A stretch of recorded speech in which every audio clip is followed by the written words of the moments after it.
up, everybody? It's Tuesday. Welcome to the Motor Stardom Show. I'm RJ Starcivic, and I will be joined by my colleagues here, who I first will bring in. Mason Maggio, welcome back to the show. I don't know whether to be excited or scared for tonight's episode, probably both. But first of all, how are you doing, my friend? Doing good. It's throwback weekend after a interesting weekend in Martinsville, I think, all the way around. So, look, it's been really cool to see all the throwback paint schemes and all the cool stuff that people have been doing this year. I don't know what's in the water this year, but people have just been knocking it out of the park more than usual. But yeah, I'm ready for throwback weekend. Before you know it, I'm gonna have the beard gone and just have the stash for throwback Okay. All weekend. right. So. Well, But happy for another episode today, and there's a lot to discuss. And we got cool guests on the show with Ryan Vargas, so I think we got a lot in store. there's a lot in store. We got Ryan Vargas coming on the show. We had an insane Xfinity Series race this weekend that you were a part of that we're going to tell some Yeah. fun stories from, or not some fun stories from for sure. We had some crazy dialogue today in my Instagram comment section involving Stephen Malazzi, and we didn't get to celebrate his history making. That was what the post was about, his history making sequence of races here. So we're gonna bring him in. We're gonna cue the music here if I can here in the studio. There we go. We got some music going for Stephen Malazzi. Congratulations! Welcome to the show. You made history. First NASCAR Craftsman Truck Series driver since his own team owner Josh Riome in 2020. Wow. To have back-to-back last place finishes. We're jamming up in here. Congratulations, Wow. Steven. I have never been, and honestly, that's why I'm repping the merch today too. RBR merch, baby. Gotta do the double celly. Me and Josh back to back. His history in the back to back last place finishes. Let's make it 3. Let's go. Oh, I can't because I didn't race in Martinsville. You didn't. But you know, I should have gone for 3, maybe 4. Who knows? 5. Daniel might be Dye on the wanted you to horizon. go for 3. He did. And he DM'd me to let me know that he was just kidding, and I knew he was kidding. That's Daniel Dye is a big jokester, so I knew that was a silly little comment, which is why I commented back. I'm gonna go for 5, right? You know, Yeah. of course that's the vibe, right? You gotta sometimes take a step back and laugh at your own history and realize that sometimes making bad history is better than not making history at all, especially when it comes to professional athletics. So that's the way it goes, I guess. Exactly, and you made a name for yourself. Certainly the last few weeks, or at least today. I'm sure some people got to learn a little bit more about you or heard from you if they said something wrong. Yeah. Comment section. I'm debating whether or not I'll save that part for the when we talk about the Xfinity series, or for right now just to go into it. So I'm 50-50 on it. I'll think about it. It's you know what, RJ, this is your show. You tell me what you want me to do. Yeah, I'd say, and I think this might be a good thing to back pocket.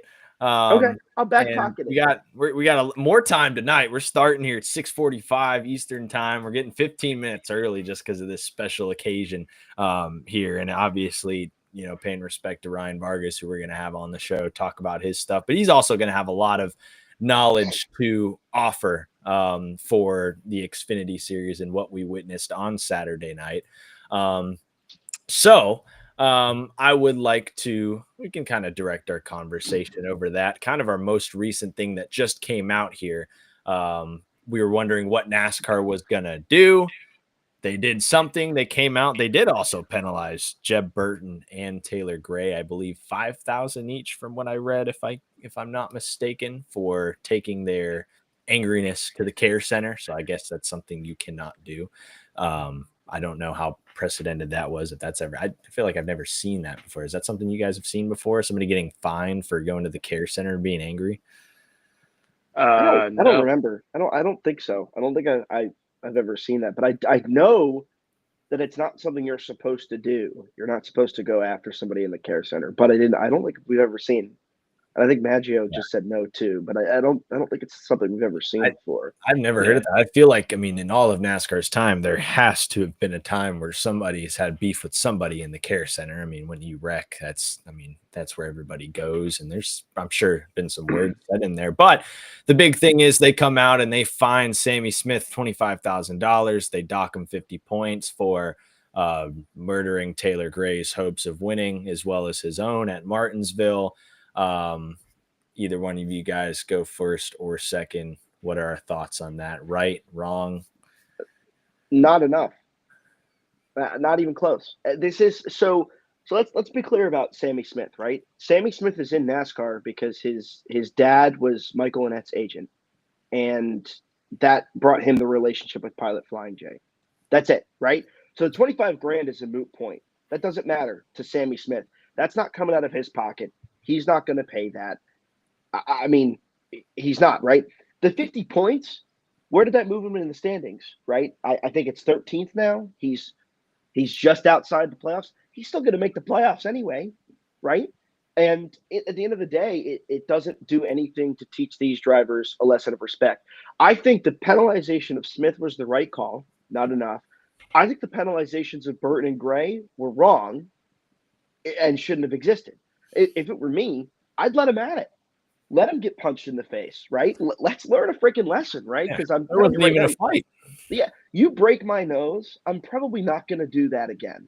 Okay, you make my dad / sponsor / friend pay a $25,000 fine, and I still make the playoffs anyway. By the way, not even playoff points because he doesn't have any, but not even playoff points, right? Just regular season points that he's probably going to make up anyways. And if that 8 car, which is fast enough to win a race, does win a race, probably doesn't even hurt his playoff standing that much. So what are we doing? Like, that is the most blatant, seriously, might be the most blatant wreck for a win I've ever seen. It was 2 car lengths back from the lead when he did that. And that's not racing anymore. The whole event was pretty disgraceful, pretty lacking respect. Yeah. And it's part of a much wider problem. I mean, look at this, right? He is a car length and a half, maybe 2 behind when he does this. Not even close. Not even close.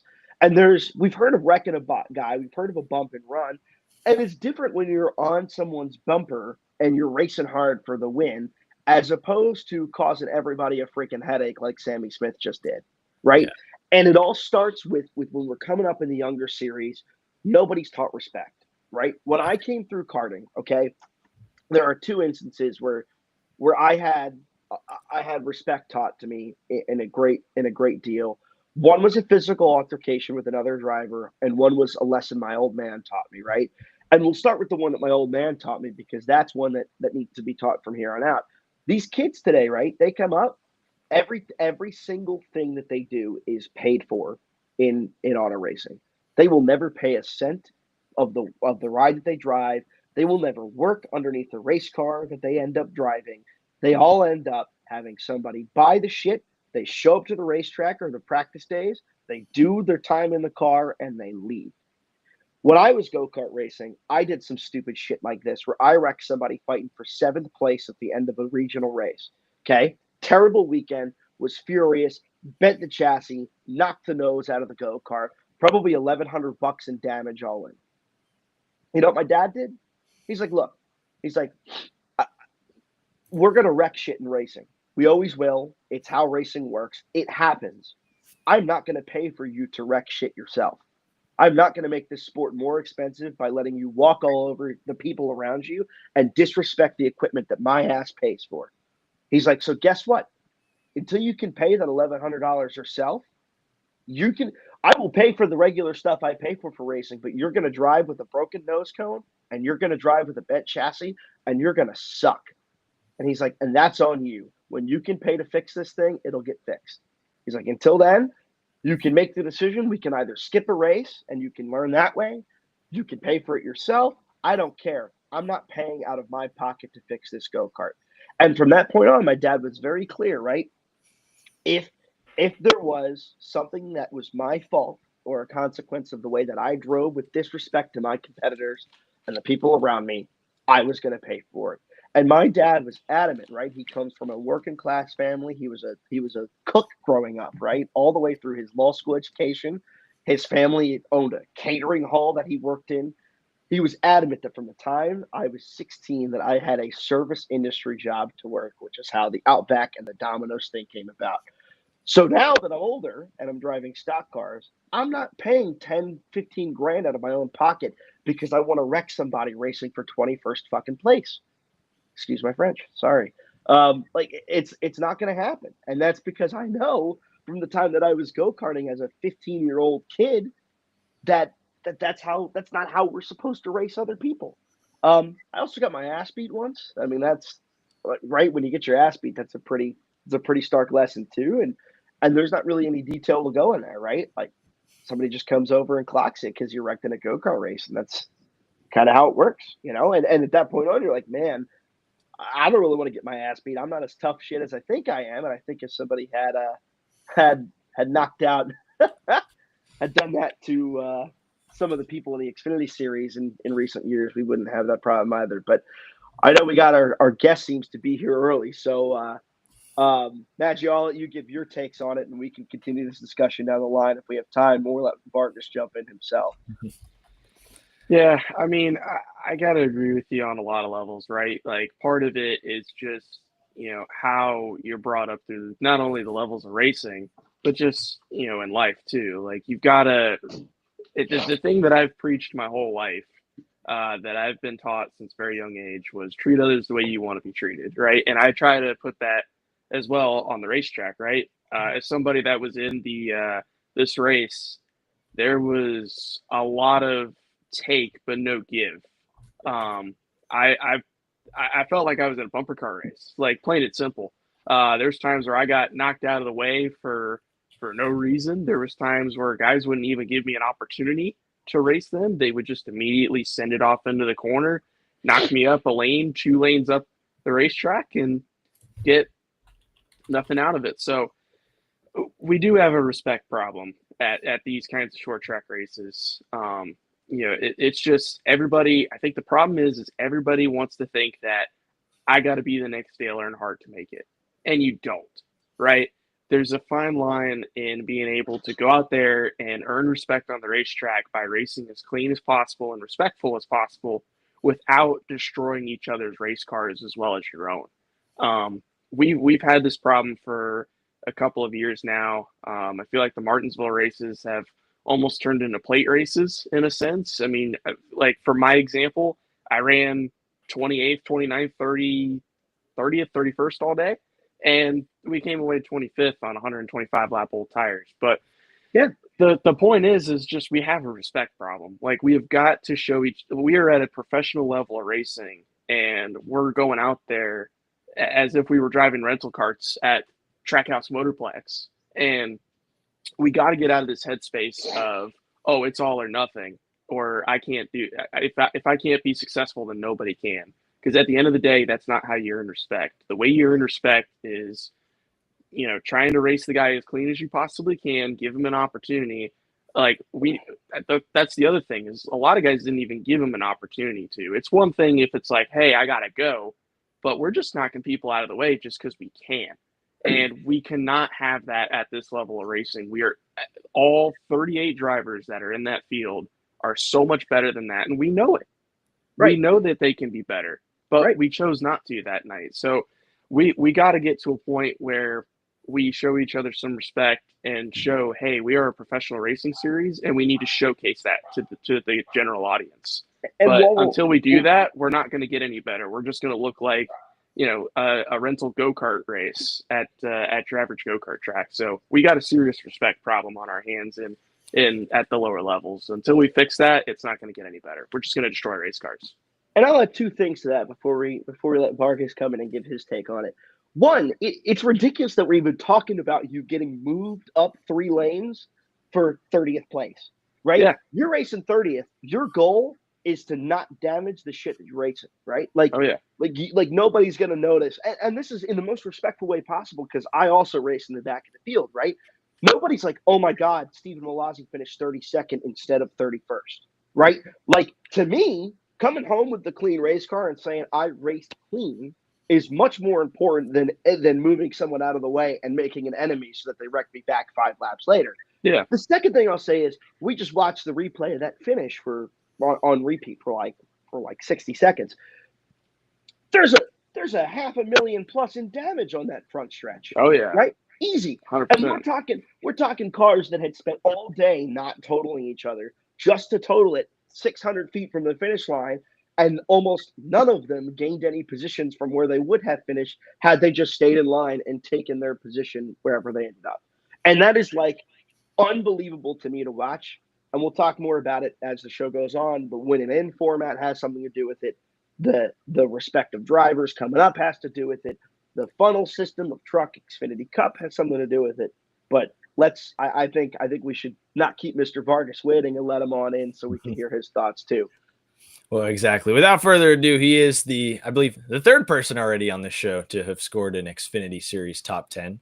As we talk about, once again, lowering the average finish we have here in this call. He is beginning his journey in the NASCAR Canada Series this year, which we'll talk about as well on the show. Ladies and gentlemen, some more insight on the Xfinity Series Melee from this Saturday. Ryan Vargas. Hello. Good morning. How are you guys? What's happening, buddy? How you doing? I am good. I am tired. I've sat at a desk all day staring at an iPad screen, and I am ready to talk race cars. Well, get ready to do it some more. All right. Yeah. If I hear anything, iPad kid. Yeah, it is iPad. It is very much an iPad kid moment. I had lunch staring at my screen as well. So, yeah. What were you working today? Yeah. So majority part of my day. So I start my day going to the gym with Hunter Smith at Fit Stop Performance. I'll go over there, work out. Just around 8 a.m. Get home, and then I either A, go to the office in Charlotte to work, or B, if I have items that I need to take care of at the house, I'll just pop down at my former office, my home office, and do all my business stuff there. Nice. Yeah. So a long day, but we're glad to have you here. Thanks for coming. I saw you last weekend or two at Homestead. I think we had a nice little conversation there, but let's start off. Let's not beat around the bush. What do you think about this weekend at Martinsville? What are your takes on it? So there's two perspectives here, right? Martinsville, Magoo hit on it earlier. It's become Daytona and Talladega, and it has been that since they introduced Martinsville onto the calendar. I would say the first two races here were really good. The 2020 race in the fall, and then the 2021 race in the spring. I think both of those races were fairly good. You don't really remember them though, because nothing really happened. Everyone looks at this race as their opportunity race. You avoid the attrition, you avoid the chaos, and you could leave there with a good day. And the problem is for a lot of these guys, they go into this trying to go all out, they go in there knowing, oh, if I just move this guy, that's a spot. Or if I move this guy and get up here, that's a top 20 or a top 15 or a top 10. I mean, we watched that finish, over and over there. And there was guys who just simply kept it pinned to the wood and drove through each other to get to the line. Now I get it. It's the white flag, right? And if you're, one of those teams that has that budget to do it, absolutely. But at the same time, it's like, I remember walking through the garage area and just kind of making a mental note of every car, how they looked before the race started. And I left the race with 20 to go. I got tired of it. And I watched every single car in the field had some level of significant damage. I saw Mason's car with the right side or left side, whatever the heck it was, beat up on it. I saw him get jacked up by Austin Hill, I think it was.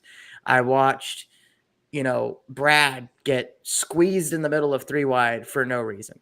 I watched the 25 car get punched by everybody out there on the racetrack. And to follow that up, we watch the 8 car send it, 5 stories deep into the corner on the final lap and wipe out a fellow competitor.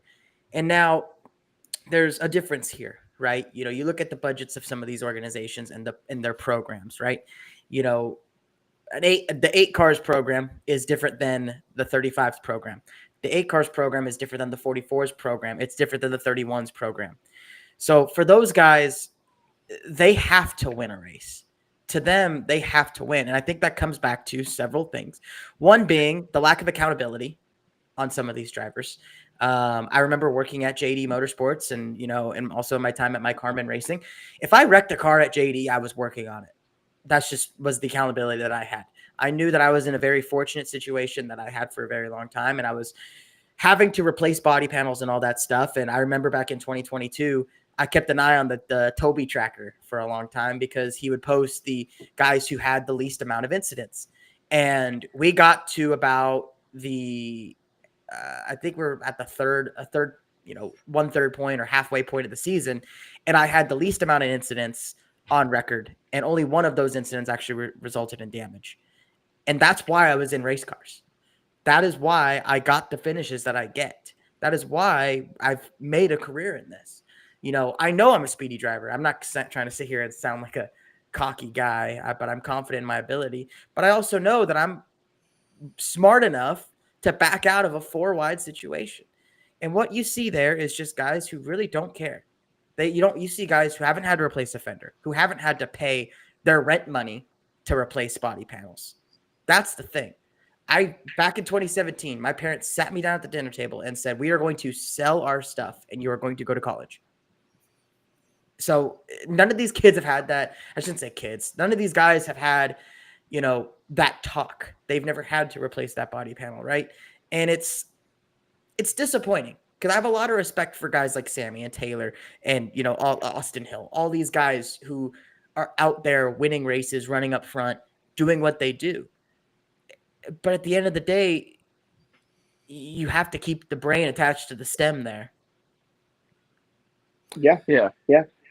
So And to give you go, Maggio. You're good. Yeah, apologize, but it's funny because I've very much like Steven and Vargas. I've had a conversation right there. I'll never forget. It was a late model race. It was a story that I actually recapped a few days ago with my dad when he was in town from Martinsville, and there was one late model race that I ran where, long story short, I drove like a complete jackleg and just was pile driving into somebody. And funny enough, it was a competitor that we see in the Xfinity and Truck Series every now and then. It's Akinori Ogata, who runs at Hickory a couple times in the late model.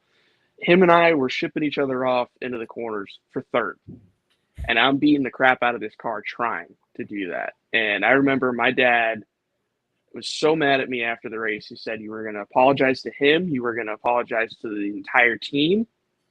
And if you do that again, I will pull you out of a race car, and that's final. You will never sit in a race car again if you do stuff like that. And the moment I apologized to everybody and I showed the respect factor, the more it was given back to me. And it replicated on track. So we need to have more of that. And I feel like we have a serious problem with that, not just at the late model level, but now we have it here at the Xfinity level. So until we can get to that point to where we can also hold each other accountable and be, grown enough to say, hey, I messed up. I need to apologize to these guys and their team because everybody busts their butt to be there. Whether you have the budget or not, you find a way to the racetrack, you have got to at least show some courtesy to some of these guys as well that are fighting here, whether they're here because their family has the money or they're here because they're busting their butt working on cars or finding sponsorship, whatever that may be. At the end of the day, everybody works super hard to be here. And when we do stuff like that, that just throws all the hard work out the window. And the problem is, and I'm jumping in again, I know I just spoke, but the problem is this starts at the lower levels. Like you said, this starts in Legends car racing. You go to the summer shootout and it's a joke. It's a complete farce of a race every year. I go there. I watch these guys go in there and plow through the next two cars, but that's because it's like, that's how you pass there. Yeah. And it's disappointing to see that. And you see it in late model racing. You see it in modified racing. You see guys who just plow through people to make that progression. And then you see them work themselves into the Truck Series or work themselves into the Xfinity Series, and they don't learn. It's unfortunate that some people who are like that Yeah. still get rewarded with moving up. And Yeah. I think at the end of the day, it's hard to place blame, right, on the mentality, right? But my least favorite term in all of racing is I did what I had to do. And So Yeah. true. I think it's the biggest joke of a saying. I get going in and moving a guy, right? I've bumped and run plenty of people, and I've been on the receiving end of plenty of bump and runs. I've doored a guy. I've raced hard. I've beaten and banged to the line, all that stuff. But doing stuff like that, just bonsaiing in. I mean, we saw it in Richmond in 2020, in 2024 in the fall. Yeah. Like, Yeah. you have cup guys doing that, and you see guys like Sammy going in there. These are the two highest levels of stock car racing. These are the guys that the kids look up to. Yeah. And that's what they watch. They watch this and they say, "Oh, I'll just do that in my next Legends car race. I'll do that in my next, limited late model race." And, so I'm glad NASCAR stepped up and made a penalty today. I think there needs to be a better system to where we penalize these guys on the spot. I'm so sick and tired of waiting until Tuesday to find out if a guy is going to get penalized or not. Because that right there, that's a ball and strike right there. That is a ball and strike. That move should be screw it, tail and lead lap or first car 1 lap down, and you get docked or whatever. Or hell, like it's simple to me. Cars Tour does it. Local short tracks do it. I think it's time we start looking at implementing some sort of system like that. Yeah. And I'll say 3 things because I have points. One, I completely shit on Sammy Smith like 20 minutes ago. And I want to say, like, the reason why these guys should be shit on is because they're too talented to be doing this stuff. Yeah. Like this is not some razzmatazz Stephen Malazzi type kid. This is a legitimate Xfinity star who needs to drive like it, right? And there is a legitimate boundary to be had where when they cross it, they need to be held accountable. You said it. Second and first highest levels of stock car racing in the world are the NASCAR Cup and NASCAR Xfinity Series. Drive like it, right? And that is not driving like it. 2, in terms of the penalties, right? A part of me believes truly that, like, if you let it police itself in some respects, and like I'm not saying that we don't need outside penalties, or we shouldn't have outside penalties, but if you had let Taylor Gray go and handle business with Sammy Smith, I think that would have taught Sammy Smith a similar lesson. And we don't want to become a clown show. I'm not saying we want people clocking each other every freaking week. But all other professional sports have some form of fighting. And nobody's like, well, what a joke of an organization the MLB is because the bench is cleared once every 20 games. I don't think we'd see common fights at Texas Motor Speedway, right? We're not going to have that many fights at a lot of tracks. But tracks like Martinsville, where the respect really goes out the window more so than other races, I think we need to sort of bring it back. And the last point I'll say about the whole thing that I've got going, like right here, I mean, I don't know that me personally, I would have been that upset to have seen some pushing and shoving here. Like let Taylor Gray express it. Let boys be boys. It's also kind of like, candidly, fans want to see that type of passion. Yeah. Fans want to see that type of emotion. It's part of what makes, take hockey, for example. People sometimes go and watch hockey just because they want to see some action. NASCAR fans love that stuff, and it's professional athletics. It'll happen sometimes. Third and final point I'll say is, like, I think you both, Maggio and Vargas, hit it right on the head. Is like, if I wreck, when I race for Josh, right, I have to spend hours upon hours working for the team to get my deals to a point where I can afford to go race. And if I wrecked one of Josh's rides, guess what? I'm going to be in the shop working on something, whether that be on the business side of Ram Brothers Racing, or whether or not that be underneath the race car. When I started the late model program with Josh, I was underneath the race car every friggin' race. Yep. When I blew up my own transmission, guess who's the one who fixed my transmission? Me. I went to Magnus and picked it up. I went and took it out. I went and put the new one in, like, all me. And I think if a lot of these guys had that shared experience that we all seem to have, I think a lot more respect would be shown when we get to these big races. So that's sort of where my head's at on the whole ordeal. it's really disappointing because we got great viewership for the Xfinity Series. It has been the viewership numbers have been phenomenal. We got 1 million plus viewers again, which is something that's happened I think 2 or 3 times this season already. Awesome feat for Xfinity to see those types of people tuning in. But it's disappointing that that's what they got to see, because I think a lot of true racing fans don't want to see that type of stuff in Martinsville. That's what we got Daytona and Talladega for, right? You know. So yeah, one thing that comes to my head between all of your guys' points as well is because I mean a lot of the talk throughout the garage and just basic knowledge is that the Xfinity Series has gotten so much more competitive, as in there's bigger budgets, more teams have bigger budgets, there's more Cup affiliated programs, there's more funded drivers coming in for maybe those A+, B- rides. Do you think that factors kind of like what we're talking about, where people aren't really paying for their own stuff? There's more of that now than there was maybe even in 2020, where we were able to have races where Vargas and JD Motorsports were able to go up there, survive, be competitive. Tommy Joe with Martin's Motorsports. Do you guys think that factors in kind of what we're seeing today, more competitiveness, more budget for these teams? Look at the Xfinity field today, the year 2024, and look at the Xfinity field in 2019. Since then, we have lost Jimmy Means Racing, Morgan Shepherd, Carl Long's a part-time team. You have JD Motorsports was 4 cars in 2019. They're gone. You have Harmon, who is a part-time program, and they show up. When they show up all out, and they got some good stuff. So it's like, those are just 5 teams that have had to downsize. Either downsize or are completely gone. Yeah. And that's not to mention all the other teams that have come and gone along with it. So now those teams have been replaced with a second Jordan Anderson car, a third Jordan Anderson car, a third Alpha Prime car, which now Alpha Prime is now proving to be kind of like the leaders of that mid pack, which is incredible to see what Tommy Joe has done. You have, you get a second Sam Hunt car, you get 2 RCR cars, because for a while there was no RCR cars in Xfinity. Yeah. Remember, like, it was until Austin Hill showed up that there wasn't really any RCR Xfinity cars. We just had ECR engines.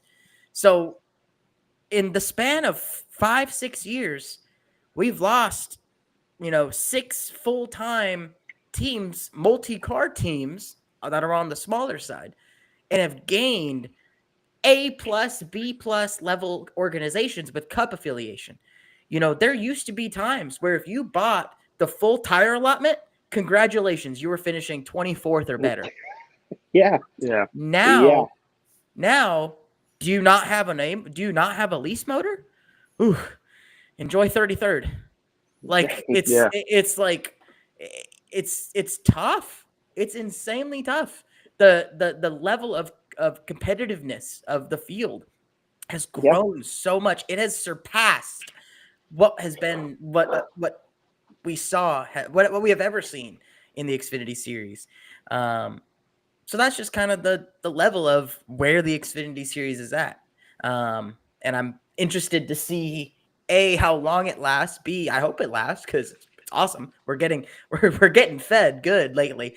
But it's still just really interesting to see how much it's changed in that short period. Yeah. I mean, you look at, and like, just to keep going off that point, because it is a phenomenal point. 2019, SS Greenlight it was 15th in owners points, right? Like, their car was 15th. Their cars are 35th and 28th now. Like, that is in 5 years to drop from a playoff-esque almost contender, like one of the first cars to miss the playoffs, to fighting to make races at times. And they haven't gotten worse.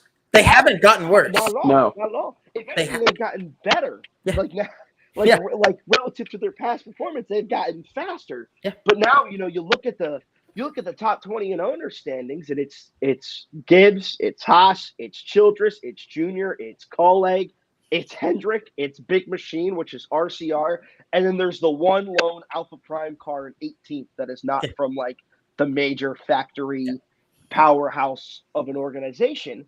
And you also, I mean, look, you can't fault anybody for how they make it in racing. That's unfair to do to No. them. But you do look at the guys who are in the top 15 in points, and a lot of them are connected, as in, somebody like Carson Kvapil, right? Obviously, we all know where Carson Kvapil came from. Or they've got a lot of money in their back pocket, right? Like they've got a sponsor who either is a relative who owns a company, or you've got an in somehow, like we talked about a little bit with Sammy Smith, right? Like it's really, really tough to make it as a regular guy who shows up and drives at a racetrack. And I think we saw a lot more of that in the 80s, 90s, early 2000s.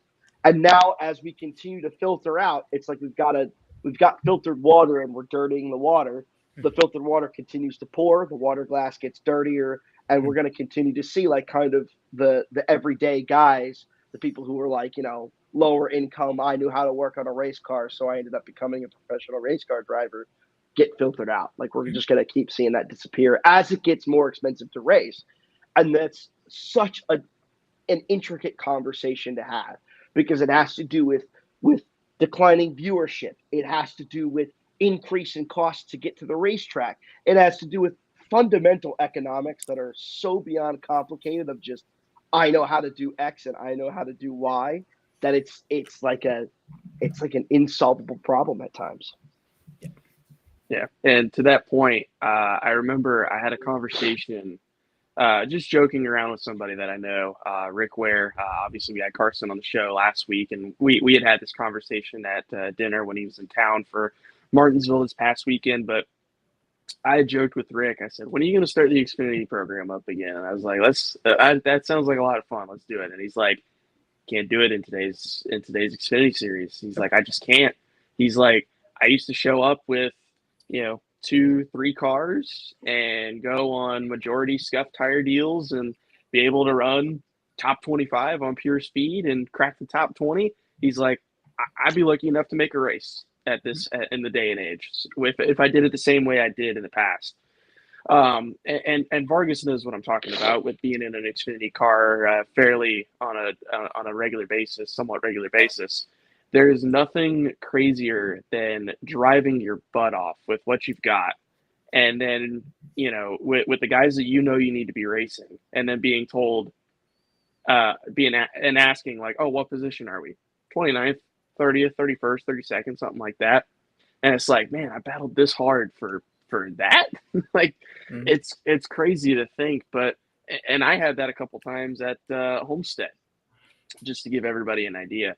But it's so tough nowadays because it is healthy, right? But for the smaller teams, like you said, Ryan, that have unfortunately been shuffled out because they just can't meet the competitive level that these teams that are at, with all these alliances, great motor programs, chassis programs, data, everything. So, I mean, it's going to be tough. I think we're going to see it continue to get better, and I think it makes it even more valuable, like just in making the show for some of these smaller teams, right? Because it's so much more competitive.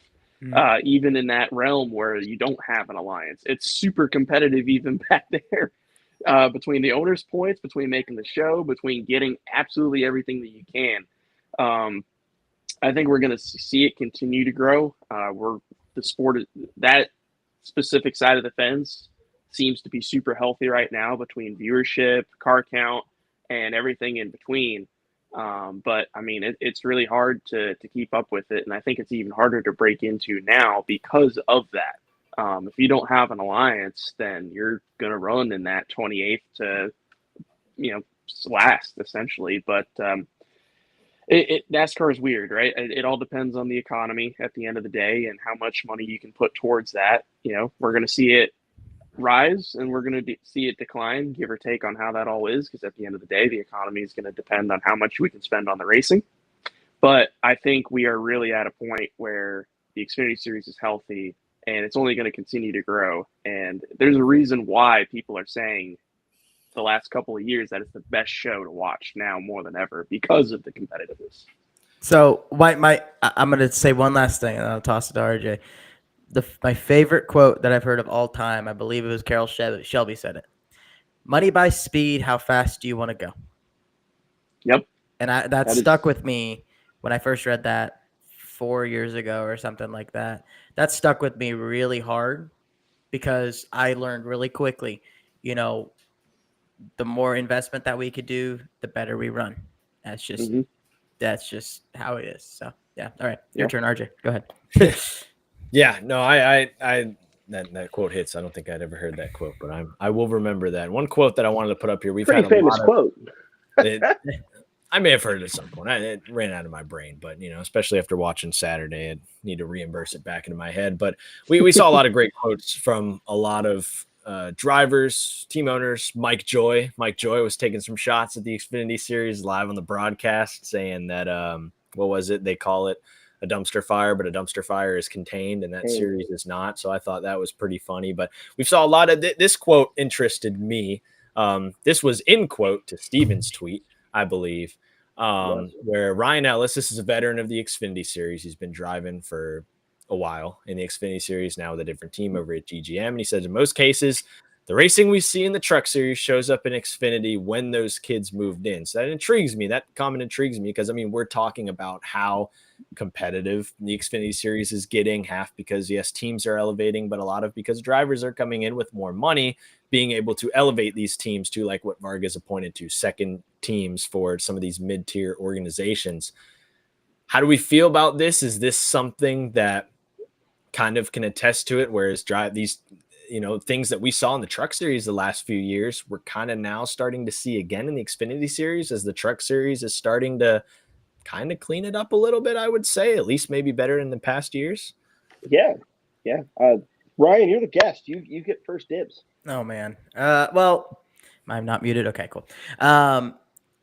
Look, Ryan Ellis, he hit it nail on the head there. I don't really have much to add to that sentiment. Because a lot of the guys that I raced with in my limited truck schedule that I ran, they moved up, and we're seeing some of this stuff now. I mean, and I'll to Ryan's point. I mean, I ran 7 or 8 truck races, and I've said it countless times by now, but I have never been ran over for 17th more in my career.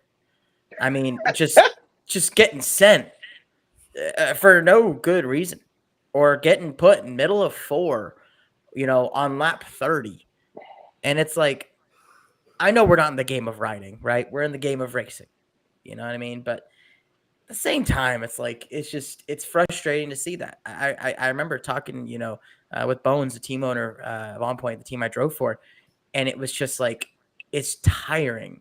It's tiring to see the same song and dance over and over, where, some guys go in, they get in over their head, they cause a wreck, and we re-rack them and go again. So it's a mentality thing.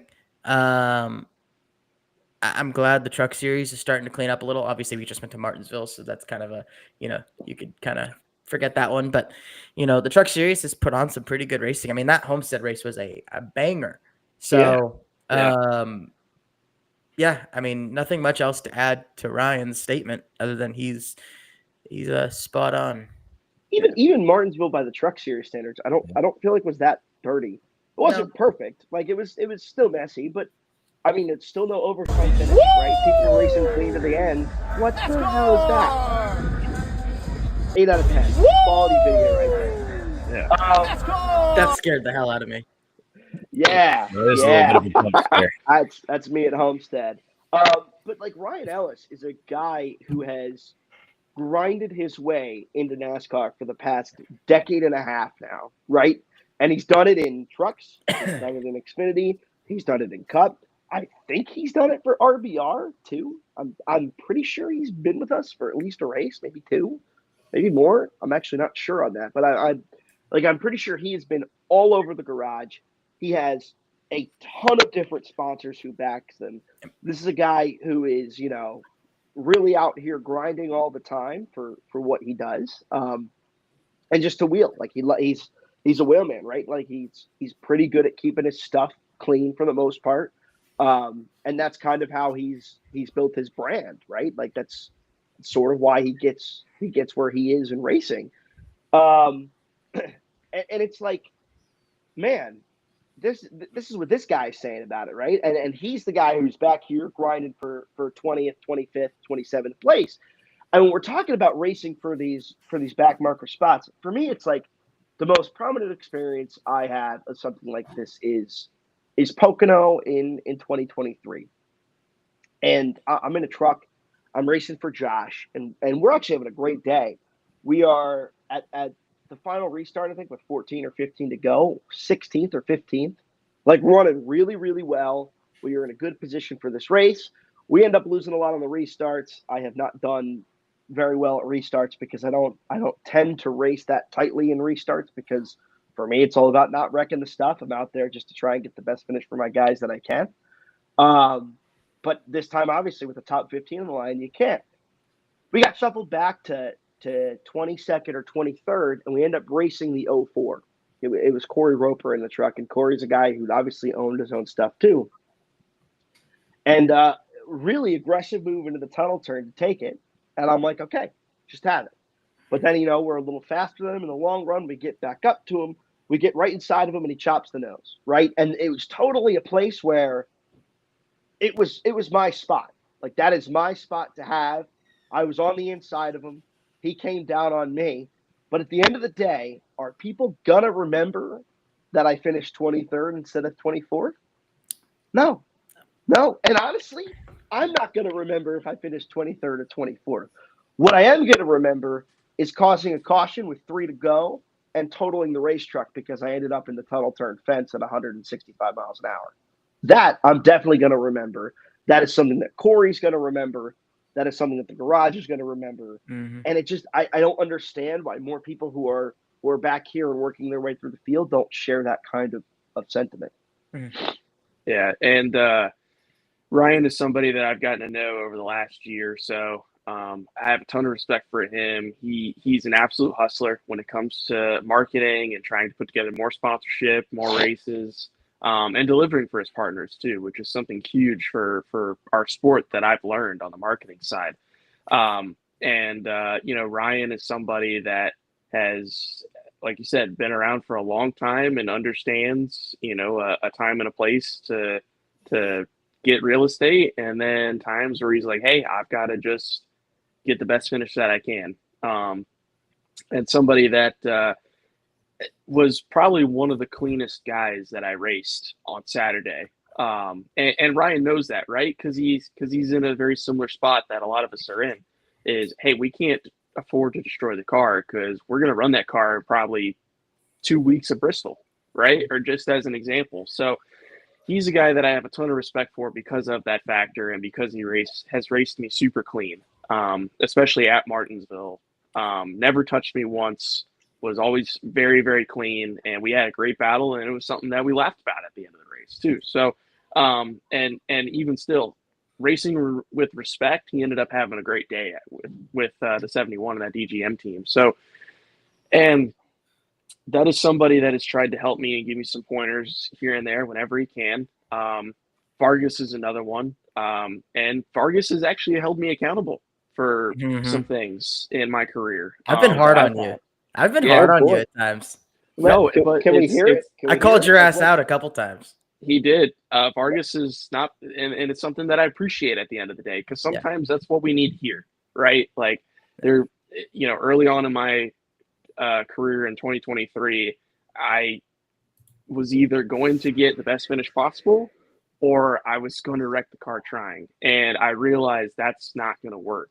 What's going to work is running as good of a race as you can, bringing it home and as clean as you possibly can, and making sure that you don't hit the spotlight, because the spotlight for guys like us is when we wreck or we spin somebody out that did wreck. And Vargas has held me accountable for incidents like that, and said, hey, like, get your head out of your rear and do what you need to do for the teams that you're driving for. Come up with achievable goals and make sure that you come home in one piece, and you learn from these mistakes. And he's absolutely done that for me, and is somebody that is like living proof of that too. I've very rarely seen Ryan ever make a mistake to where it's cost him a lot. And there's a reason why it's kept him in the seat, and guys keep calling him to go drive race cars. whether that's in the Xfinity Series, the Truck Series, now the Euro Series, and now the Canadian Series. Across the world. So, yeah, Mr. Worldwide without the 305. That's what I'm calling him. But no, I mean, like at the end of the day, that's gotta go back to the guys in the Xfinity Series that we're seeing now. They've got to be held accountable by somebody at some level. It's got to be held accountable, and you kind of got, excuse my French, but you kind of got to get your ass chewed out because of that. Like, you're not going to learn by not being held accountable. Like, a slap on the wrist is not going to do it. So, I mean, I think Ryan brings up a really good, or Ryan Ellis rather, brings up a really good point in that factor. That's a guy that's been around the sport and has seen a lot of different people come in and out. And part of that experience is seeing guys come in and out that have done exactly what we've seen in the Xfinity races. And that's ultimately has what's left them without a ride and without being around anymore. So I think he brings up some good points. I don't know if the Truck Series, at least with what we've seen lately, is the best example, but it's a point. The point he's trying to get across is, hey, we need to stop being ignorant and start racing smart. We're at a professional level. Let's show everybody why we are professionals and why we are here. And we're here to put on a good show, and we're going to do it as cleanly and as respectfully as possible. And there's a way of doing it. We absolutely can do it. It's just a matter of everybody in the Xfinity field taking accountability to do that. And at some point, whenever they're not, you gotta be held responsible. Well, the interesting thing is, too, we talk about this difference in respect now between Trucker and Xfinity, where the roles have almost reversed. You look at the truck field, and there's nobody really super, super young who is racing at the front of the truck field, right? Corey Hines been there a while. Majeski's been there a while. Chandler Smith's been racing a while. Hamrick's been racing a while. Stewie Friesen's been racing forever. Ankram's been racing for seasons now. You got Hemfinger, right? Like, all these guys, some of them are like true hardened veterans, vets, guys who have been around for a decade plus. Other of these guys are just guys who have been in trucks for a long enough time where that sort of young mentality is worn off, and now they're just out here racing. And I think we kind of see that where there's a lot less. Like, if you look at the truck field 2 years ago, pretty much the entire thing was young guns. Yeah. Like, it was all 18, 19, 20-year-old kids who are coming up through the ranks and trying to prove that they can win a NASCAR race, right? Now it is mostly the opposite, which I feel like is what Xfinity was a couple of years ago, where it's a lot of more vet guys who are just out here racing at the front, and that's kind of why we've seen a little more respect this season in trucks. Yeah, I would have to say the same thing. I mean, I feel like even a guy, especially with a guy, I feel like Corey Heim leading the series, who I feel is very well respected by the drivers in that series, but has now come back for his third season where it's like, I feel like first year he was wrecked out of a championship. Second year, things don't go his way. So, I mean, I think the series has certainly matured there over a little bit, but I want to finally switch gears here real quick. Talk more a little bit about our wonderful guest here. You mentioned it, hinted at it. This is, what was it, Mason? Can you repeat that nickname for me? Mine. Nickname for Ryan Barnes. The one you gave me. I'll never forget it because it was so terrible. Mr. Yeah. Well, you're no better, Steven. You always know best. Let me step back. I apologize. Mr. Worldwide without the 305 is what Mason Matthew said. That's so. Our boy Ryan Vargas here is going to the Canada Series with DJ Kennington Racing. Last year he was in the Euro Series. And now this year you're going to the Canada Series. What inspires you to either make these deals, take these deals, and just how much fun are you having kind of on this journey doing so many different things with your life and your racing career? Yeah, that's been the biggest thing for me. And we talk about the expenses of racing and all that stuff, and at the end of 2022, I'd say the mid to late portion of 2022, I needed to make changes to myself, my career, my and overall just like my mental focus. Honestly, I needed to change things up because I'm a big advocate when it comes to mental health for people, and burnout is real, and I experienced it really bad for a long time there. I wanted to change things up and focus on, hey, how can I drive race cars and have fun, put myself first, but be able to at least support myself and my family. I have a fiance now. We're looking at getting a place. It's like I have grown up duties, but at the same time, it's like this is my career. This is my path that I've chosen. I know that I have earned a spot in NASCAR. I shouldn't say earned. That sounds really ignorant because nothing's ever earned. But like, No, I mean? I It's think nothing's earned is given, fair. but Earned earned. is fair in your Yeah, position. yeah. Like I feel like I've done what I need to do, but it's like, how do I do that? And that's where running in Europe last year came into play, right? My amazing partner at Critical Path Security, they jumped on board for a full season to go run over in Europe. I had an amazing time working with my friends at Race Planet and the folks at Euro NASCAR. Just was an incredible experience getting to run over there, learn those tracks, learn those cars, try out new, make memories that I wouldn't have. I mean, I was 23, turning 24. Like, there's no other time in my life where I'm going to be able to do something like that, unless I did it again this year or again maybe in the next year or two. But like, it was kind of like a do it now or else I'm not going to have that chance. And so I wanted to do it, went full bore. And if I were to go back, there's things I would absolutely do different. But at the same time, I look back on that season as probably one of my best seasons. As a race car driver, I look back on it as one of my fondest seasons as a race car driver because I've made lifelong memories. I got to go race in Germany. I got to go run. I won my class on a road course. You know what I mean? Like, that's nuts. I went to an oval in the Netherlands and battled for a podium spot. Like, it's cool stuff like that. Getting to race at Brands Hatch, a place that I've always dreamed of racing. Go to Spain and all that. Like, it was a lifelong memory maker that I'm very thankful for. And being able to continue that going into Canada, being able to make memories, racing for DJ Kennington, who is a badass in his own right, has his own team, multiple championships, dozens of wins. His stuff is, I'm just going to be honest, it's the best equipment I've ever had in my racing career. This is my best shot to go out and compete.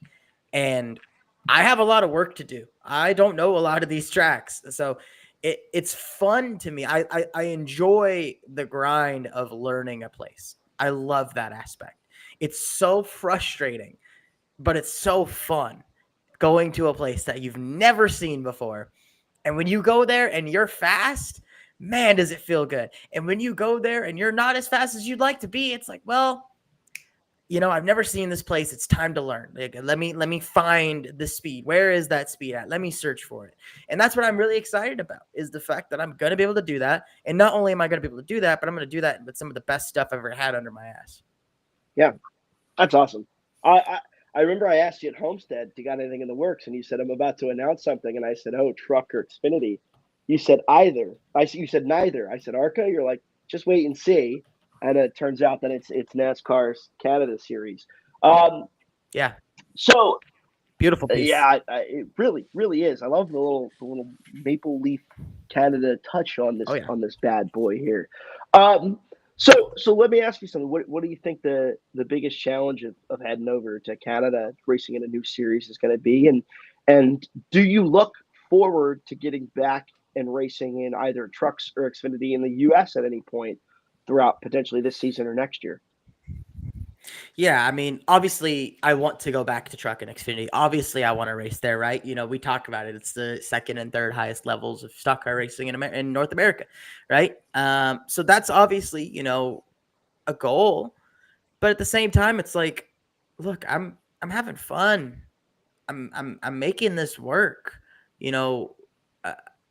Why try and put myself into a situation that I don't need to be in, or stressing myself out when I have my big fish. My big fish is Canada. Let me focus on Canada.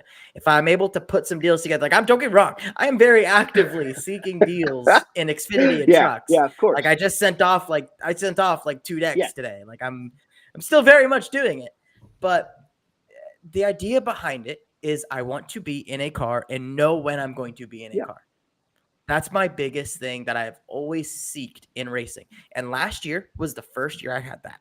And this year is the second year in a row that I've had that. Now, we're entering this season as a majority time effort. We're not full time yet working on that. But at the same time, I know, all right, I'm running these, this bunch of races here, right? I'm running, from race this to race that, and these are the races that I'm doing. Yeah. Cool. Yeah. Right? That's what I want. And being able to go to these incredible places in Canada, right? Like, I'm going to travel again internationally, go to some incredible place. I'm so excited for Three Rivers. Such a credible race. It's the street race that they do every year. And my God, is it freaking awesome. And I can't wait to toss a stock car around a public road. I think it's just ridiculous in the best ways. But I am still trying to do truck and Xfinity. And I'm trying to branch out beyond that. Like, I've had talks about GT stuff. I've looked into ARCA. I've looked into everything. Like, for me, 4 wheels and a motor, cool. Let's go do it. Let's find a way to go in and, put my whole effort into it. Yeah. I think at the end of the day too, when you get up to the higher levels and you stay around the higher levels and the situations that we've been in, right, where you're driving for small teams and you have so much to think about in those races, like keeping the car clean, stay on lead lap, making sure you get the best finish possible, and on top of that, like searching for sponsorship and putting the cars together, that you tend to lose focus on what motivated you to get there in the first place, right? And I think that's so cool that you've been able to recognize that and say, hey, how can I go and be a race car driver, but be able to enjoy it and have fun again? Because that's something that I feel like a lot of us lose sight of is, hey, it's a privilege to be here. Like, don't be afraid to go outside your comfort zone. Don't be afraid to maybe go give something a try just because you can, right? Like, you want to be able to have that freedom to experience new things, not just in the racing, but like you said, with the traveling, just in life, like getting to see places that places and cultures that you never thought you'd see before. So, I give you a lot of credit in that aspect of just being creative and saying, hey, what can I do that's different? What's a new challenge that I can give myself to continue motivating me to do this and allowing me to have some fun in the process, which is something that we just, it's hard to see sometimes, but it's super cool to see that from the stories that you've told me and so many others in the garage area, and, being able to just really have fun with it at that point. Yeah. And the idea to, and like the big thing for me, and like, I hate to like dive too much into like the philosophical or like mindset or like, I should say I hate to, because I love to talk about it, but like, it's important to me. Yeah. Got to a point where, and I say this all the time, once this stuff stops being fun, I'm out. I am done. I quit. It's over. And there was a time there for a short period where I despised being a race car driver. I hated it.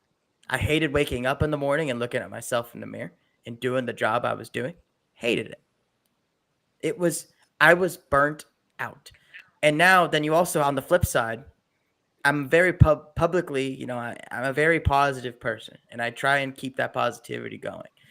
But when you're so mentally in a rut, you're not able to perform. You're not. No matter how much you convince yourself otherwise.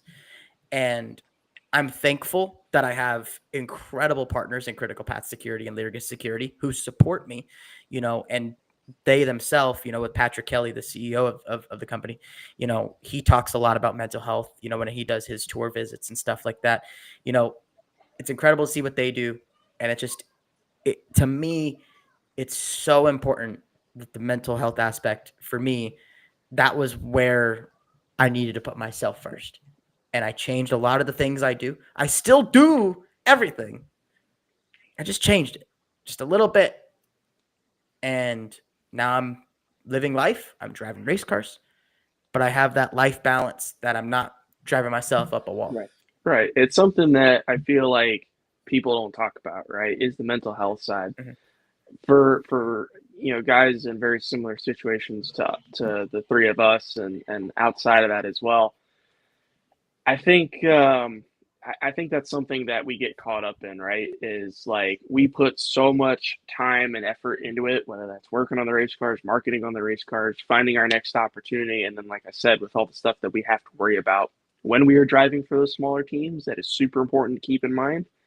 It doesn't allow us to, kind of just soak in the moment. It's one of those things where it's like, all right, cool. we kept the car in one piece. Sponsors are happy. Boom, let's move on to the next race. And you don't get to soak it in sometimes.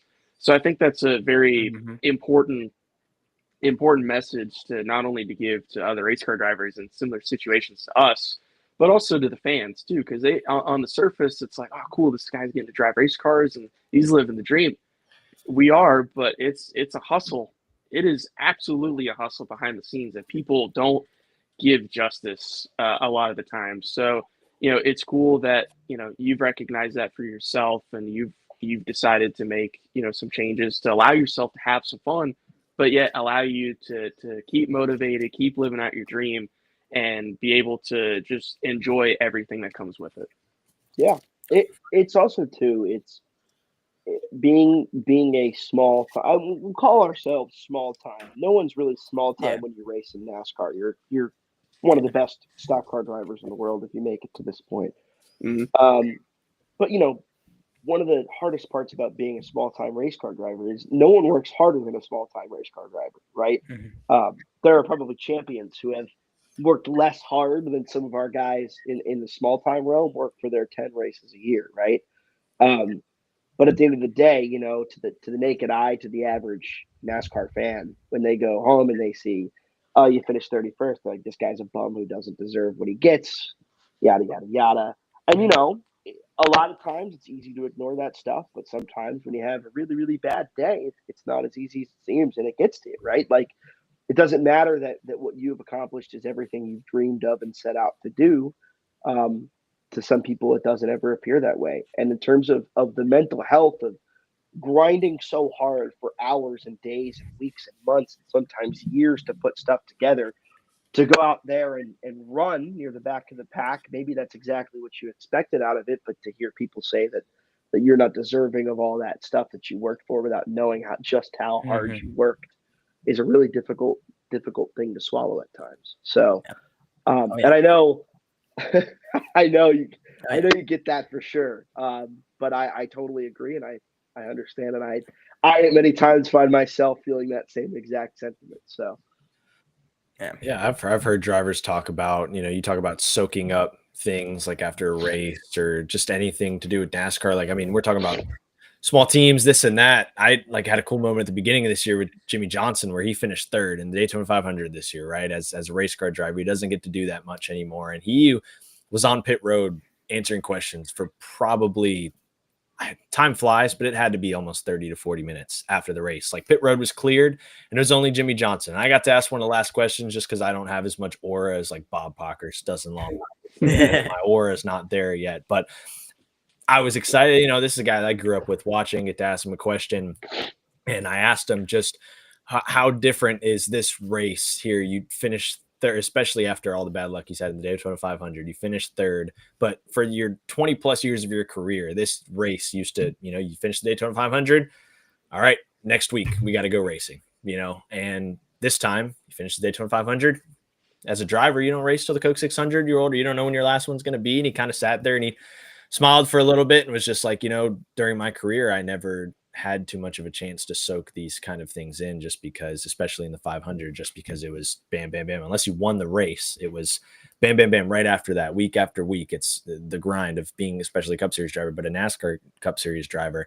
So it was cool to see that perspective from him. But I know, Ryan, you've had so many times in your career, I'm sure, where maybe you feel like you wish you could have had the opportunity to soak it up more. I don't know where you were at for how you felt you were at for, I think back to Texas 2020 Xfinity Series race, where I know me and Tommy Joe did the show right after that race. We were so happy for Tommy Joe. And we talked about how happy we were for you as well, being one of the guys that stuck it out and had such an amazing finish there. Do you feel like you're a guy that you sit there and you wish some races you were able to soak it up more, or you feel like it was kind of like the right balance? So from 2019 to all those races in 2020, I definitely soaked those in really well. You get to 2021, a lot of those races are pretty foggy for me.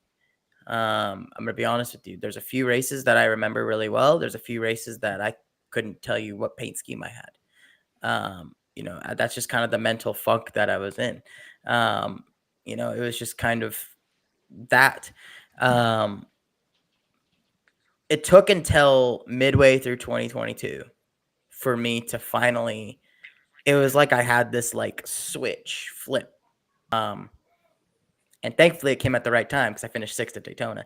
And we Nice. race ended, I think it was like 2 a.m. or something like that, right? It was like 1:45, 2 a.m. Oh, We yeah. took the green at like 11:30. That was late.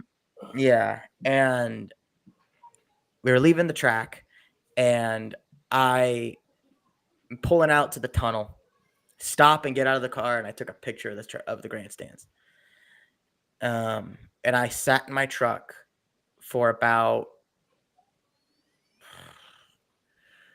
like 15 or 20 minutes, and it was a mixture of like just bawling my eyes out and just listening to music. And I was just sitting there taking it in, because in that moment I kind of knew where I wanted to go, what I wanted to do, where I needed to move my things and place things. And thankfully it worked out the way it did, and I'm able to do the things that I'm doing today. Because as both Magoo and Malozzi know here, it's I like how I say Magoo in a very serious way too. But you know, it's so hard in this sport to sit somewhere and think I'm gonna do this, because 9 times out of 10 it ain't gonna happen. But I'm very thankful that in these moments I was able to go run trucks, be competitive, get a top 10, go to Europe, be competitive, run up front. And now I get to go to Canada and hopefully, knock on wood, be competitive. And I'm loving life. And now, oh, by the way, I'm going to try and go run some Xfinity and truck races here and there. Like, I'm stoked. Like, my head's going to hit the pillow and I'm going to be real good. And then tomorrow's a new day and I'm going to send more emails and do all that stuff. So yeah, it was a refreshing, time for me. Yeah, that's good to hear. That 2022 Daytona race, I'm sure, was refreshing for a lot of people. I know Fever that dream. was, Fever yeah, dream. that we started that race late. I finished 6th with 3/4 throttle, mind you. Throttle stop broke. Yeah, I remember hearing about that. I mean, that whole field was destroyed. I mean, just me to ask you a survive that question. race. Yeah. Do you remember the 5 cars who beat you? Yes, I remember it explicitly. I remember it was Jeremy 1, Dinger 2nd, Brandon Brown 3rd. Who was 4th? It was 4th. You are no, Timmy Hill. Timmy Hill was 2nd. Timmy Hill was yes. second. Okay. Timmy Hill was You're 2nd. right, though, with Brandon Brown. 5th was Sage, then me. Yeah. The only reason why I finished 6th was because Ty Gibbs was a G, and he locked onto my bumper from the midpoint of 1 and 2. And this is why I'm really glad that I have earned the respect I have in the garage. Yeah. Because Ty had a choice. Like, I was side by side. I think I was racing Yaley or Kyle Sieg.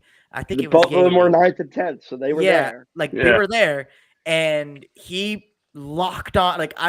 Mind you, like I said, we were having throttle linkage issues. So I'm watching my RPM, and all of a sudden my car goes from it's like I just locked on, and he pushed me. After the desired point, he unlocked, and we moved ourselves forward.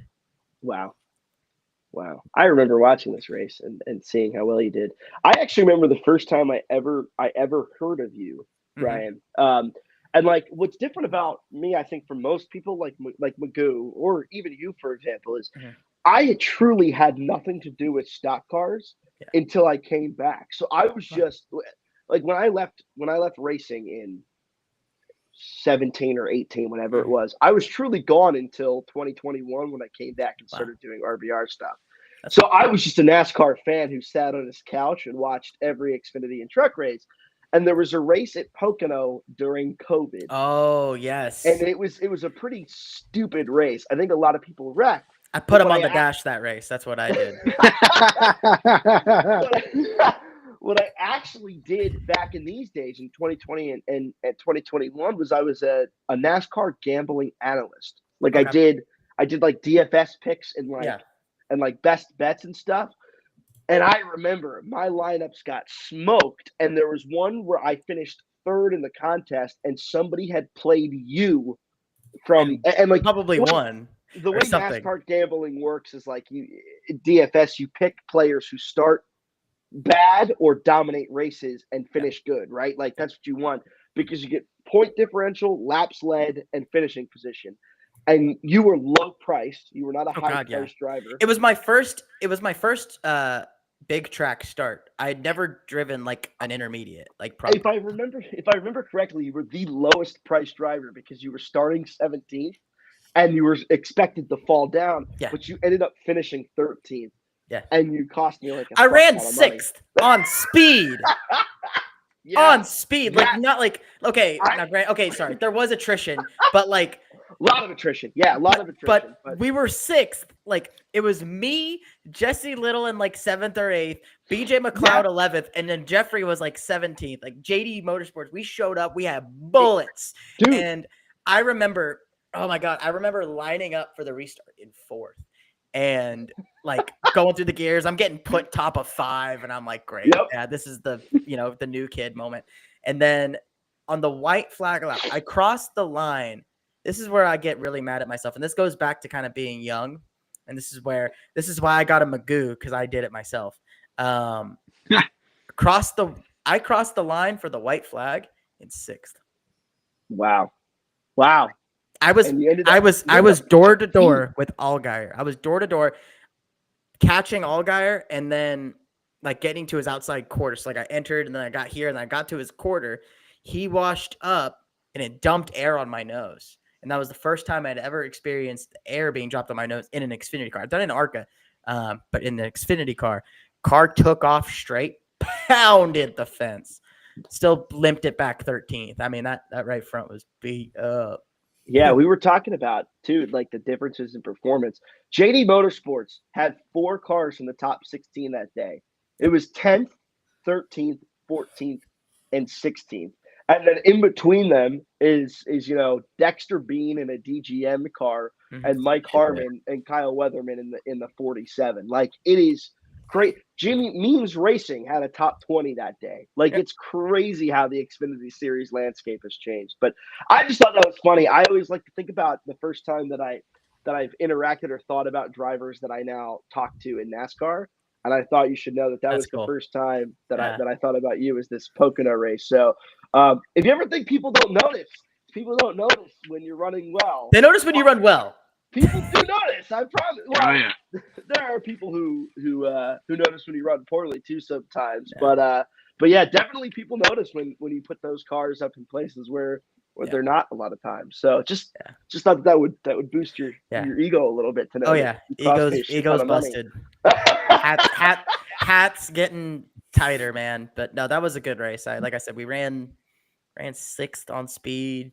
Yeah. Like it was like absurd. Like we were definitely like there's not a lot of races around where like we were the best of the rest. That was a race where we were legitimately like the best of the rest. I think it was like the next car to me was like Myatt in the RCR 21. Yeah, and right. It was like that. It was crazy. Gotcha. Yeah. Yep. That's a fun story. You had some amazing stories on this show so far. I want to give one last question to Vargas before we let him go here. And I usually ask this to like veteran drivers and things like that, but you're so young and you've already been so many places. Am I a veteran? Am I yes. old? The word veteran. Yeah. Old? How many starts do you have? You gotta have close to 100. No. I have between ARCA, Xfinity, and Truck. If you're gonna count an ARCA, because I only ran ARCA East, mind you. Okay, if you count an ARCA, then yes, definitely 100. But I have 71 Xfinity and 7 or 8 truck. I think it's 7. Almost 80. Hold on, I'm pulling up your Wikipedia page. Your Wikipedia page says 69 in Xfinity. Nice. That's wrong. It's wrong. That's wrong because I remember Phoenix. Phoenix 2024 was my 69th start. I remember. Wow. I ran a couple more after that. I guess you never forget your 69th. Yeah. If that is true, then you should have 72. Oh, not 71, because you did after Richmond. Phoenix in 24. You did Richmond, Kansas, and Vegas. Racing Reference says he has 71 Xfinity Series. Okay. starts. there it Okay, is. 71 it is, and a few DNQs in there, so more attempts than. Yeah. Not to throw you under the bus, but with the DNQ. It happens. But We've it been happens. there. It does happens. happen. Right? Been there. Right? Builds character. So definitely, yeah, built something. Definitely a vet, because you've been doing it for so many years. So I'll let RJ finish his question. We'll call him a vet. We'll call him a vet. All right. So Yeah. as a vet, Yeah. a little bit I'll of a spin seasoned around. vet. You got some stuff mixed in there, right? What was your top two maybe bucket list items you think as a driver? What do you Like, want to do before What you are my hang top? it up? What are Yeah, my what top? what are if you had to list 2 of your bucket list items to race, bucket list tracks, series, events? What first comes to your head? Like, I haven't done this yet. I want to do this. I want to before run I'm the done Daytona racing. 500. Okay, perfect. That's an obvious one. I think we all do. I mean, for me, it's kind of like I just want to make one start. I think that is like the culmination of my career. If I can do one start, like if that's my only one, and we finish, dead last, oh well. Like I've done it. Secondly, man, there's so many. I would really love. I definitely want to run the 24 hours of Spa. Wow. 24 hours of Spa. Not what I expected at all. Yeah, I love GT racing. Fallen in love with it. And it would be a close between Daytona and Spa for me. Le Mans looks great. Obviously, Le Mans is one that obviously is definitely a bucket list one. But I would say you could put Spa and the Rolex 24 in kind of like the same box for me. Either or, it would be a bucket list. Just like I said, I love sports car racing. I got to witness some of it up close. I got to go to a couple shops when I was in Europe. The workshops out there are so nice, and get to just take in all the information that these drivers get, and that's what, like I said, it intrigues me. I kind of like what I spoke on earlier. I love being fed information through a fire hose. I love it. I feel I perform better like that. And so something like a GT car would definitely be something that I'd like to, dabble in for sure. Well, we got 3/4 of our 24-hour endurance team right here. Fourth guy. There you go. Perfect. What do you mean? We got 4/4 of our 24 hours. Yeah, there you go. All right. Okay, I'll loosen up. Hold on, guys. I got the. You got the wheel? There it is. $70 Amazon iRacing wheel right here. There you go. Wow. I'll get ready real fast. But sounds good to me. But yeah, no, those are some amazing bucket lists. Hopefully we'll see you in the Daytona 500 one day. That would be really cool. As long as NASCAR deems you approved, I guess. It seems to be a topic of conversation. I'd say Ryan Vargas is yes to approval, but Tommy Joe Barton's no. I'm pretty sure Ryan Vargas has more top 10s than Mason Maggio, Stephen Malazzi, and Tommy Joe Martins combined in NASCAR National Series races. That is true. Yeah. That is true. But that is a true fact. I am thankful for that. I am very thankful for that. Our lingo here when we started the show, Ryan, was I think our first episode was the graphic across the bottom. Nobody in this stream has scored a top 10 in a NASCAR National Series race. That's funny. Yeah. Then we brought in Tommy Joe, first guest, so now we're racking up. Got the top one. 10. Yeah. We get 2 here from Ryan Vargas in the Xfinity. Yeah. 2, right? Xfinity top 10s. 2 in Xfinity, 1 in truck. So 3 total. That's 3 times that we've ever had. And the top 10 in points. Two of them at Texas.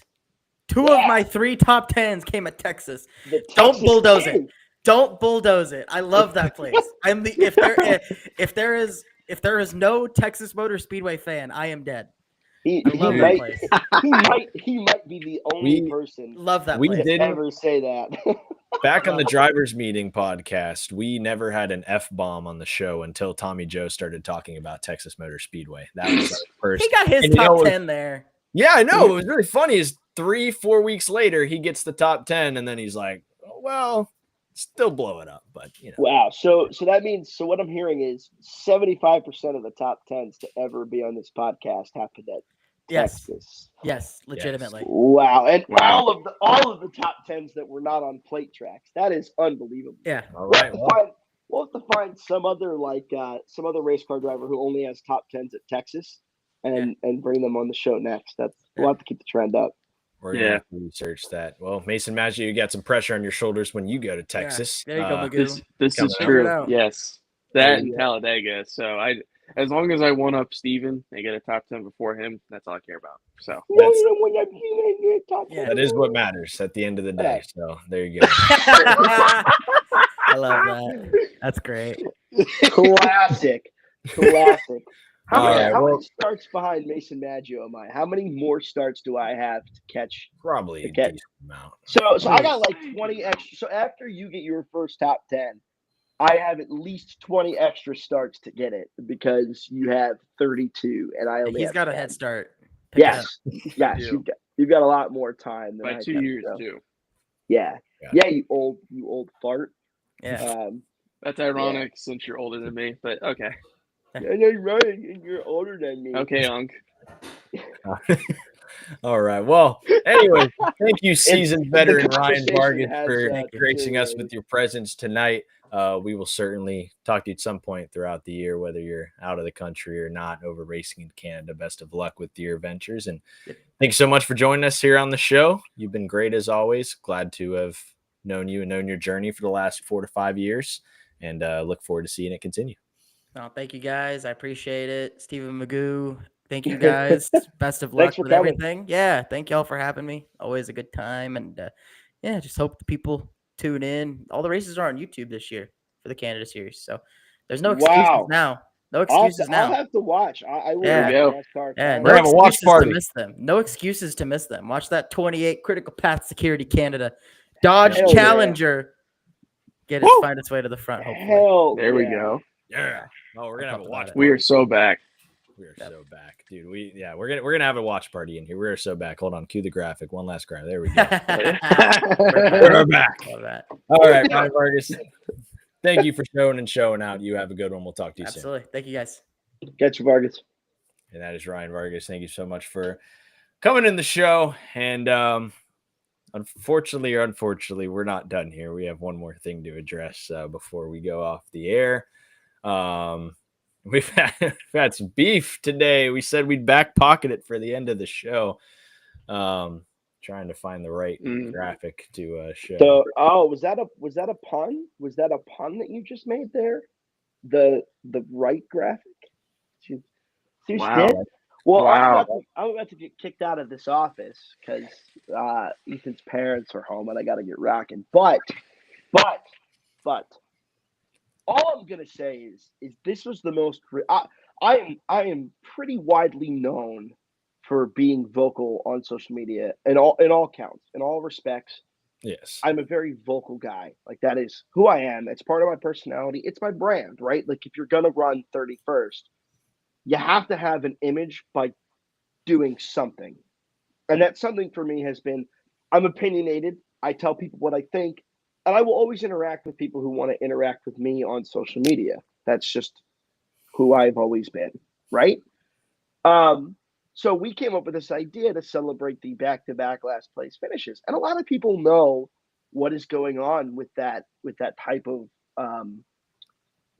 ordeal. Why we finished back-to-back last in those races, but apparently, industry insider Kevin Wright does not quite get that and decided that it would be a good idea to comment that I was trash underneath that post. And let me tell you something. Out of all the people in the garage that I will take shit from, probably the last person is Kevin Wright. Like, that is just unfathomable to me that this guy continuously gets into it with people on Twitter and thinks he's right. And I suspect that he's the one who gets into it from Chris Wright's Twitter as well. But I mean, this was just the most ridiculous argument I've ever had. He first claimed that Chris Wright has never finished last once. That is false. He then asked if I had had a top 10 in ARCA ever. I've never run ARCA ever, so no is the answer to that question. But in this series, you can compare us. Chris Wright and I have the same amount of top tens, which I think is funny. The difference is, seem like ridiculous shit. Which is funny because I've wrecked significantly less race cars than Chris Wright has. I mean, seriously, Chris Wright wrecks more in 6 laps than I wreck in 600. It's unlike anything I've ever seen. And we continue. He calls me the biggest clown on X, which is ironic because one of the only people I think actually says dumber shit than I do is Kevin Wright. By the way, Kevin Wright, who is a car salesman for Daddy's company, you can keep doing that if you ever want to get a real job that Dad just doesn't sign you paychecks to go to racetracks for. Come on and talk to me. I'm more than happy to have this conversation. I even told him my DMs are open. He said, I'm done with this mid-off. Well, let me tell you something. It would not be a mid-off. One of us is mid and one of us drives, when he can because he works hard for what he gets and doesn't just have his dad sign paychecks and have a partnership through First National Bank because his daddy owns a car dealership organization. It's just utterly, utterly ridiculous. And then he tried to argue with me about his brother's stats and said that I needed to do more research when he wouldn't acknowledge that his brother has 120 starts and really has never won anything after then accusing me of never winning anything. I would like to note I am a national karting champion. I raced overseas in Europe for a while doing kart racing. That is why I got approved to do my NASCAR start at Mid-Ohio. And since then, I have done nothing but perform exactly to the standards of the equipment that I've been in. And I have never wrecked a truck outside of my very first practice session at Mid-Ohio, which I think everyone in the universe would give me a pass for. Last thing I'll say about Kevin Wright is he went off about financial situation. Super ironic. I have never gotten anything from my father or from either of my parents for stock car racing, which I think is ironic because he says, you definitely know our financial situation and how much we've paid for every deal. What I do know is that Wright Automotive had something to do with it. And I know that you've wrecked Josh Bilicki 3 times in 3 races this season. So congrats on Chris's first top 10. I have to admit, I've never had a run-in with Chris Wright. I don't even know that I've even ever said anything about him on Twitter directly. So I think it's really weird that Kevin comes and picks a fight with me over this. And finally, I decided to just say, I'm done with this. He also then claimed to lap me 6 times at Martinsville when Chris and I were actually racing for position before my battery died at Martinsville. It was honestly unbelievable, and I couldn't help but laugh at the fact that other people jumped in the comments and started clowning him too, which I thought was pretty hilarious. I cannot believe that people like that exist in racing. And like most of the time, the people I get into are people not in the industry. They're fans, and like that's fine. I like interacting with them. It's good to pass the time, and it's good to try and prove people wrong at different points. But the fact that this guy is the brother of a full-time Xfinity Series driver and decides to talk shit on other people in the garage constantly blows my freaking mind. Blows it. It is unbelievable to me. And I hope he hears this. And again, like I said, I have never had a negative interaction directly with Chris Wright.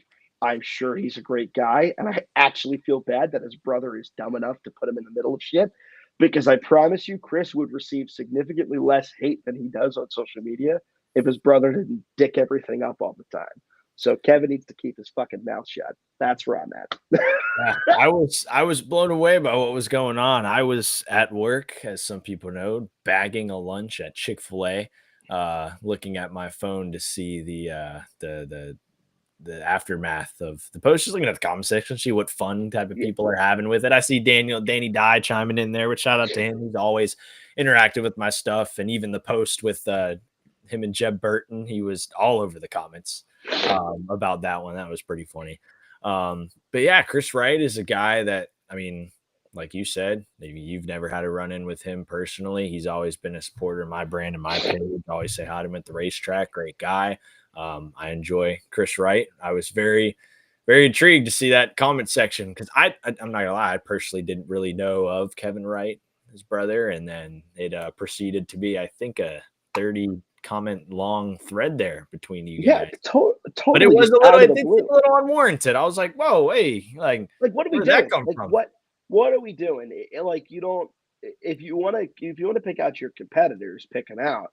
But like, I think I've only ever raced Chris Wright twice in my entire career, and we never had any run-ins. It was just so bizarre for some nepo baby to come on and pick on me for no friggin' reason, and it really pissed me off.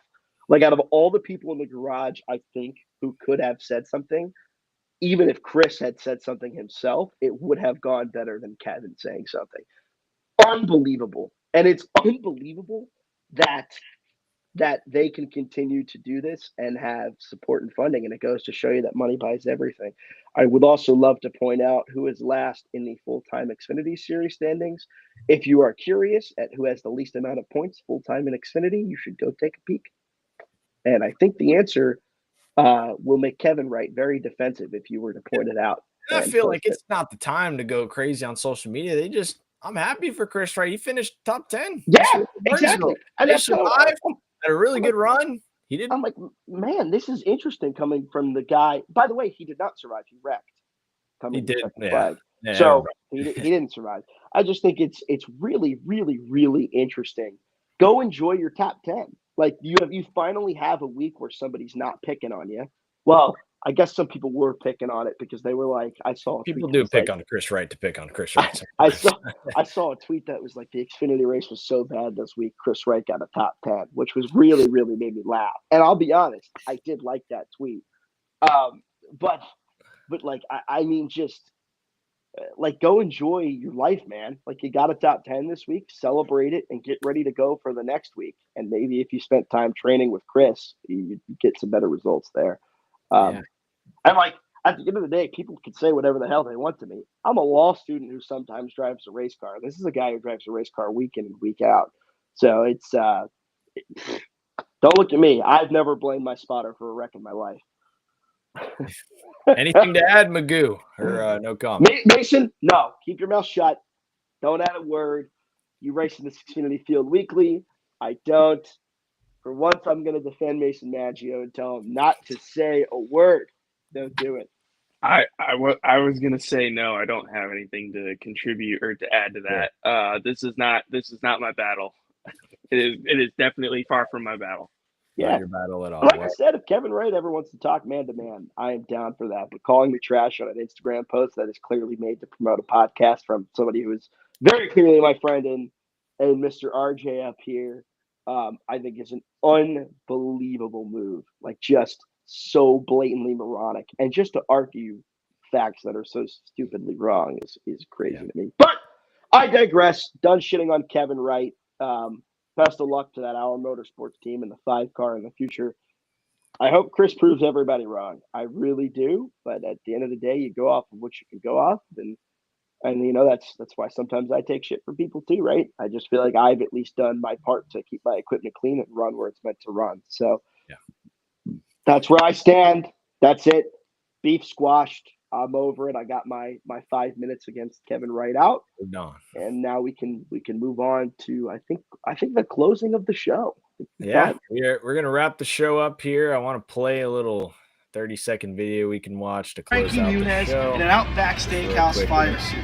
Yeah, that's right. I'm NASCAR driving, Outback serving, law school attending, race car driver Steven Malazzi. And that sitting in that chair, that's Josh Rayoon. But to fully understand the story between us, we have to go back. And I don't just mean back, I mean way, way back. Yeah, look at that. Absolute cinema. I don't know what that bulge is in my left pocket, but there was some crazy. Ooh, and I got a nice little bubble butt going in that thing. But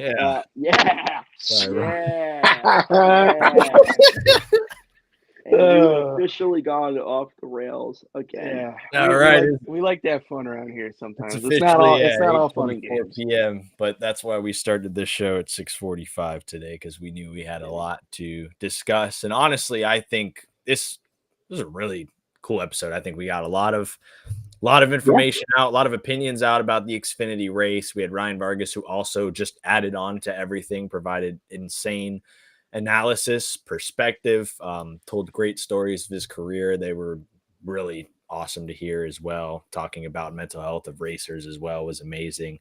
And then wrapping it up with a little 5-minute Stephen A. Smith versus LeBron James-esque battle here.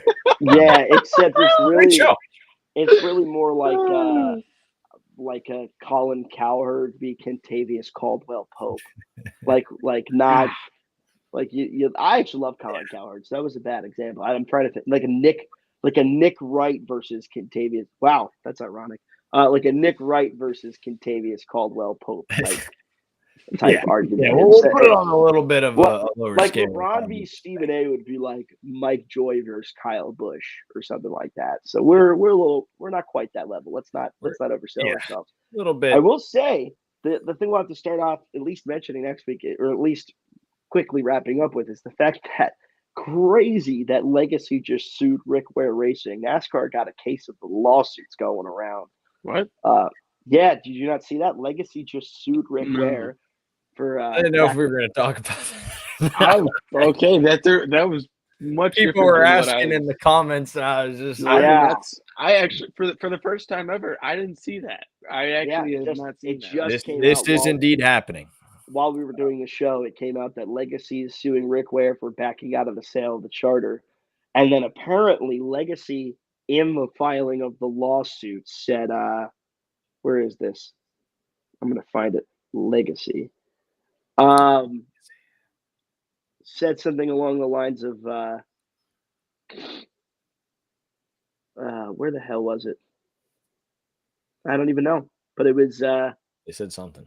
They said something kind of crazy about, it was a quote that was about, Legacy described Rick Ware Racing in its suit as strapped for cash and unable to compete at the Cup Series level. And at the exact same time that Legacy has charted a path forward, Rick Ware Racing has flagged and flailed in the rear of the field.